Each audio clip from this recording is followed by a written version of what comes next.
नमस्कार दोस्तों, स्वागत है आपका प्रैक्टिस पाठशाला की यूट्यूब चैनल पर। थर्ड बिहार एसएससी सीजीएल 2022 की जो वैकेंसी आई है दोस्तों सचिवालय सहायक की, उसमें हमारा ये प्रैक्टिस सेट नंबर 1 है। उसका सीरीज़ दोस्तों हमने प्रैक्टिस पाठशाला की टीम ने आपके लिए बनाया है दोस्तों, जो आपके पीटी एग्ज़ाम में बहुत महत्वपूर्ण होने वाली है, क्योंकि हमने इसे लेटेस्ट सिलेबस और साथ में जो पैटर्न है दोस्तों सामान्य ज्ञान का, उसमें बिहार, मॉडर्न इंडिया, भूगोल, जो रेशियो प्रीवियस ईयर में पूछे गए हैं वही रेशियो में डाला गया है दोस्तों। और जो लेवल रखा गया है क्वेश्चन का दोस्तों, वो बीएसएससी द्वारा जो एग्ज़ाम कंडक्ट करवाए जाते हैं साथ में बीपीएससी, दोनों के क्वेश्चन का जो लेवल है वो देख के ये सेट बनाया गया है दोस्तों। तो आशा है आपको ये पसंद आएगा, और अगर इसमें आप कुछ हमारा अपना सुझाव देना चाहते हैं तो दोस्तों ये कमेंट में हमें दे सकते हैं, उस पर ज़रूर हमारी टीम अमल करेगी दोस्तों।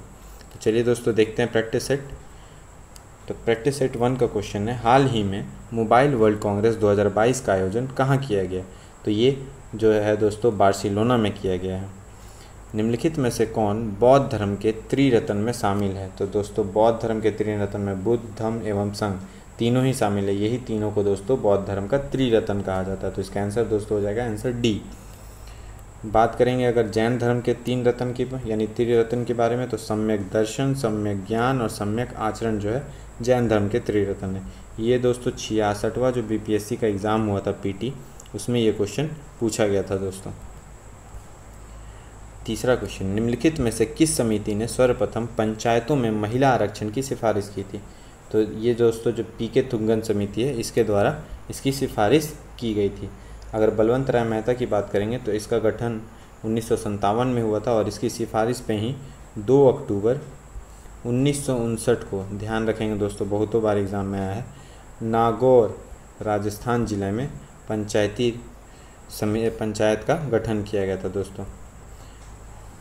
कलिंग विजय का वर्णन अशोक के किस शिलालेख में है दोस्तों? तो ये अशोक के 13वें शिलालेख में इसका वर्णन है। 11 की बात करेंगे तो ये भी बहुत बार आया है दोस्तों। 11वें में धम्म की व्याख्या की गई है दोस्तों।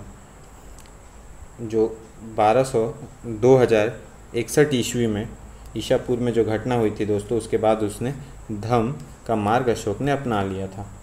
अरबों द्वारा सिंध विजय की जानकारी निम्नलिखित में से किस किताब से मिलती है? तो ये दोस्तों इसका आंसर है दोस्तों चचनामा, जिसके लेखक कौन है दोस्तों? तो अली अहमद। अमीर ए कोही विभाग की शुरुआत किसने की थी?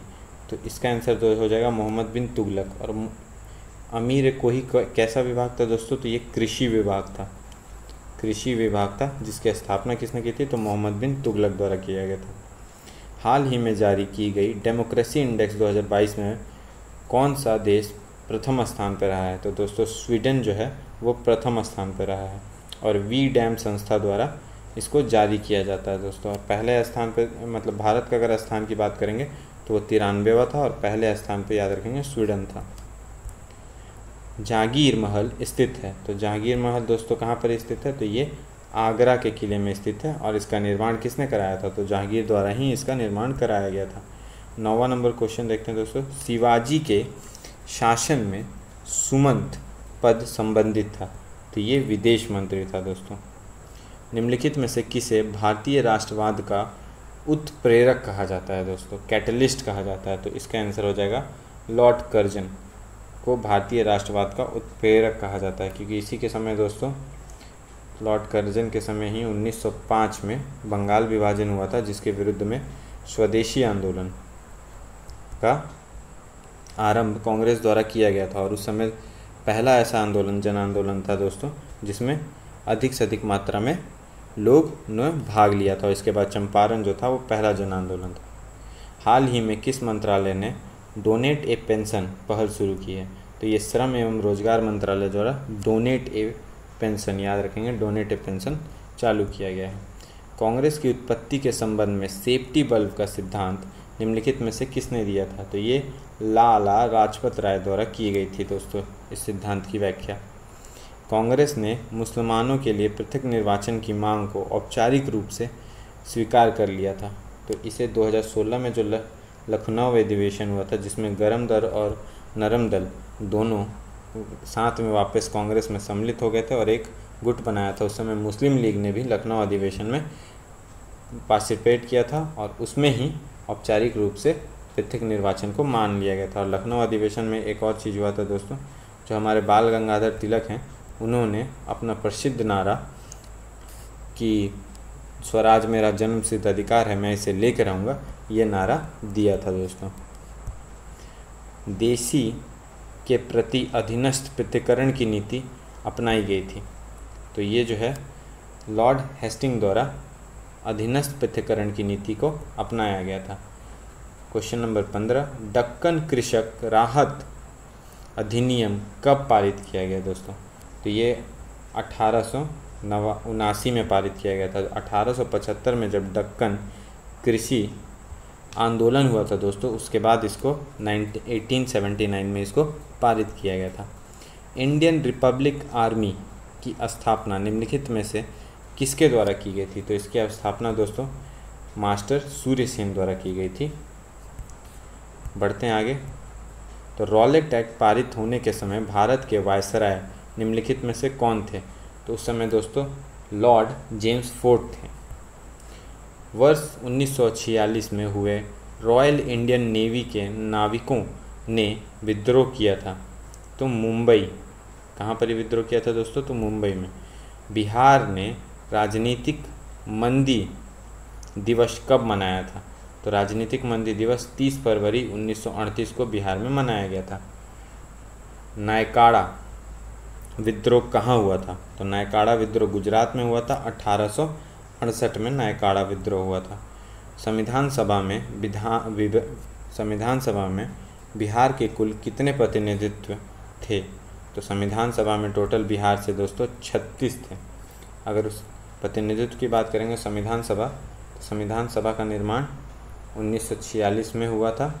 और पहली बैठक की बात करेंगे तो 9 दिसंबर को 1946 में हुआ था, जिसमें सच्चिदानंद सिन्हा जो वरिष्ठ सदस्य थे उनको बनाया गया था अस्थायी सदस्य। आगे बढ़ते हैं दोस्तों। सर्वप्रथम प्रत्यक्ष चुनाव का प्रावधान निम्नलिखित में से किस अधिनियम द्वारा किया गया था? तो भारत शासन अधिनियम 1919 द्वारा प्रत्यक्ष चुनाव का प्रावधान किया गया था। सर्वोच्च न्यायालय की पुनर्विलोकन शक्ति का वर्णन निम्नलिखित में से किस अनुच्छेद में है? तो पुनर्विलोकन की जो शक्ति है वो अनुच्छेद 137 में दिया गया है। किसको दोस्तों? सुप्रीम कोर्ट को। लोकसभा चुनाव के दौरान चुनाव प्रचार समाप्त हो जाएगा, तो ये मतदान समाप्त होने के 48 घंटे पूर्व ही समाप्त हो जाएगा। हाल ही में पूर्व क्रिकेटर से वैन का निधन हो गया, उनका संबंध किससे है? तो उनका संबंध दोस्तों ऑस्ट्रेलिया से है। निम्नलिखित में से संविधान के कौन से अनुच्छेद में राष्ट्रीय पिछड़ा वर्ग आयोग का उल्लेख है? तो इसका दोस्तों आंसर हो जाएगा 338 का ए। 338 का बी जो था दोस्तों 102वां संविधान संशोधन द्वारा राष्ट्रीय पिछड़ा वर्ग आयोग को संवैधानिक दर्जा दिया गया और इसको संवैधानिक 338 के बी में रखा गया दोस्तों। निम्नलिखित में से कौन सा एक विदेशी प्रत्यक्ष निवेश में शामिल नहीं है? तो इसका आंसर है पोर्टफोलियो निवेश जो है वो फॉरेन डायरेक्ट इन्वेस्टमेंट में शामिल नहीं है। निम्नलिखित में से कौन सा एक विश्व बैंक समूह में शामिल नहीं है? तो दोस्तों याद रखेंगे GATT जो गेट था वो शामिल नहीं है। और गेट का फुल फॉर्म होता है व्यापार एवं प्रशुल्क पर सामान्य समझौता, general agreement on trade and traffic. इसकी स्थापना दोस्तों 1948 में हुई थी और इसी का नाम चेंज करके 1995 में WTO रख दिया गया दोस्तों।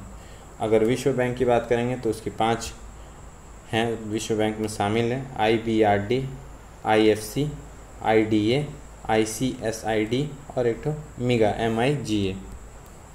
बढ़ते हैं 29 नंबर। रुपए के परिवर्तनीयता का तात्पर्य क्या है? तो इसका दोस्तों आंसर है, तो दोस्तों इसका आंसर हो जाएगा रुपयों को अन्य मुद्रा में परिवर्तन करने हेतु अनुमति। 30वां नंबर क्वेश्चन। निम्नलिखित में से किस समिति का संबंध मुद्रा आपूर्ति की अवधारणा में परिवर्तन से है? तो 1998 में जो कमेटी बैठी थी डॉक्टर YV रेड्डी, उसके द्वारा सुझाव दिया गया था कि मुद्रा आपूर्ति की अवधारणा में परिवर्तन हेतु सुझाव दिया गया था। बढ़ते हैं 31वें नंबर। कुमायूं हिमालय किन नदियों के बीच में स्थित है? तो कुमायूं हिमालय दोस्तों सतलज से काली नदी के बीच अवस्थित है। बढ़ते हैं आगे। निम्नलिखित में से कौन सी नदी भूमि बंधित है? तो भूमि बंधित कौन है? तो लूनी जो है वह अरावली से निकलकर रंग में दलदलीय भूमि में लुप्त हो जाती है, इसी को भूमि बंधी नदी है एकमात्र। शीत ऋतु में भारत के उत्तरी भाग में वर्षा होती है। शीत ऋतु के समय जो हमारा उत्तर पश्चिम वाला इलाका है दोस्तों, उसमें पश्चिमी विक्षोभ द्वारा बारिश होती है। निम्नलिखित में से किस ग्रह के पास कोई उपग्रह नहीं है? तो इसका आंसर हो जाएगा दोस्तों शुक्र। बुध और शुक्र दोनों के पास कोई उपग्रह नहीं है। पृथ्वी के पास अपना एक उपग्रह है जैसे चंद्रमा, और मंगल के पास 2 उपग्रह हैं। घोंघा झील बिहार के किस जिले में अवस्थित है? तो जो घोंघा झील है दोस्तों वो ये दोस्तों कटिहार में अवस्थित है। किस जिले में अवस्थित है दोस्तों? तो कटिहार में अवस्थित है। 36 नंबर क्वेश्चन। निम्नलिखित में से किस यात्री का संबंध नालंदा विश्वविद्यालय से नहीं है? पूछा गया है। तो जो फाहियान था उसका संबंध नालंदा विश्वविद्यालय से नहीं है, क्योंकि फाहियान चंद्रगुप्त द्वितीय के समय आया था और उस समय नालंदा विश्वविद्यालय का निर्माण ही नहीं हुआ था। बिहार विधानसभा में कुल आरक्षित सीटों की संख्या कितनी है? तो टोटल 40 सीटें आरक्षित है, जिसमें से SC की संख्या 38 है तथा ST के लिए 2 सीटों का आरक्षण है। और 243 कुल विधानसभा की सीटें हैं। अगर लोकसभा की बात करेंगे तो 40 और राज्यसभा में टोटल यानी संसदीय निर्वाचन क्षेत्र कितना है? तो 56। बजट 2022-23 के अनुसार बिहार में पहले चरण के अंतर्गत किन 3 जिलों में मेगा स्किल सेंटर खोला जाएगा? तो पटना, नालंदा और दरभंगा, ये तीनों में बजट 2022-23 के अनुसार बिहार के पहले चरण में स्किल सेंटर खोला जाएगा। नेशनल क्राइम रिकॉर्ड ब्यूरो द्वारा जारी वर्ष 2022 के आंकड़ों के अनुसार देश में अपराध के मामले में बिहार का स्थान तो 25वां है। बिहार की पहली नदी जोड़ो परियोजना के तहत वर्ष 2022 में किन 2 नदियों को जोड़ा जाएगा? तो ये बूढ़ी गंडक और बागमती है, जो बिहार की पहली नदी जोड़ो परियोजना है जो 2022 में जोड़ा जाएगा। माइक्रोसॉफ्ट के द्वारा भारत में सबसे बड़ा डाटा सेंटर किस शहर में खोला जा रहा है? तो ये हैदराबाद में खोला जा रहा है, तेलंगाना के हैदराबाद में। रिलायंस इंडस्ट्री लिमिटेड द्वारा भारत का सबसे बड़ा कन्वेंशन सेंटर किस शहर में खोला जाएगा? तो नई दिल्ली में रिलायंस इंडस्ट्री का खोला जाएगा। हाल ही में भारतीय ग्लोबल फोरम का वार्षिक शिखर सम्मेलन कहाँ पर आयोजित किया गया? तो बेंगलुरु में किया गया है। भारत के किस राज्य में देश का पहला अंतर्राष्ट्रीय फर्नीचर पार्क खोला गया? तो फर्नीचर पार्क पूछने से दोस्तों याद रखेंगे तमिलनाडु। किस शॉप द्वारा भारत का पहला शक्ति मल्टी मॉडल कार्गो टर्मिनल शुरू किया गया? माफ़ करेंगे दोस्तों, थोड़ा ऊपर का क्वेश्चन कटा हुआ है। किस रेलवे जोन द्वारा भारत का पहला शक्ति मल्टी मॉडल कार्गो टर्मिनल शुरू किया गया? तो ये दोस्तों पूर्वी रेलवे द्वारा शुरू किया गया है। पूर्वी रेलवे द्वारा कहाँ शुरू किया गया है दोस्तों? तो ये आसनसोल में किया गया है। 46वां नंबर क्वेश्चन। ICC महिला क्रिकेट विश्व कप 2022 का आयोजन किस देश में किया जाएगा? तो ये न्यूजीलैंड में किया जाएगा। सड़क पर रहने वाले जानवरों के लिए भारत की पहली एम्बुलेंस सेवा किस शहर से शुरू की गई? तो ये चेन्नई से शुरू की गई है। हाल ही में 5वीं संयुक्त राष्ट्र पर्यावरण सभा कहाँ संपन्न हुई है? तो ये नैरोबी में हुई है। हाल ही में किस राज्य सरकार द्वारा सुषमा स्वराज पुरस्कार देने की घोषणा की गई? तो दोस्तों इसका आंसर हो जाएगा हरियाणा। बढ़ते हैं आखिरी क्वेश्चन की ओर। तो हाल ही में किस शहर में देश के पहले ड्रोन स्कूल का उद्घाटन किया गया? तो पहले ड्रोन स्कूल का उद्घाटन ग्वालियर में किया गया दोस्तों। तो ये 50 क्वेश्चन थे दोस्तों प्रैक्टिस सेट 1 का, जो प्रैक्टिस पाठशाला की टीम द्वारा बनाया गया था। तो इसके जो फीडबैक है दोस्तों, आप प्लीज़ से प्लीज़ कमेंट में हमें बताएं कि अच्छा लगा या ख़राब लगा, जिससे हम इसमें संशोधन करके आपकी तैयारी में अपना योगदान दे सकते हैं। तो दोस्तों मिलते हैं अगले वीडियो पे, तब तक के लिए जय हिंद।